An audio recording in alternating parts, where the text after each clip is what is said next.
उनका अपना वजीर आजम JL नेहरू वो कश्मीर का मुकदमा लेके अक़वाम मुत्तहिदा में गया और खुद उसने वहां से यह करारदाद पास करवाई कि कश्मीर में इस्तिस्वाब राय करवाया जाए, रेफरेंडम करवाया जाए।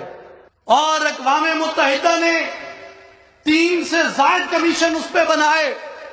वो तमाम कमीशन उनकी आरा समेत भारत ने मुस्तरद कर दिए, इसलिए कि कश्मीरी पाकिस्तान के हक में, पाकिस्तान के साथ इल्हाक में अपना वोट डाल देते।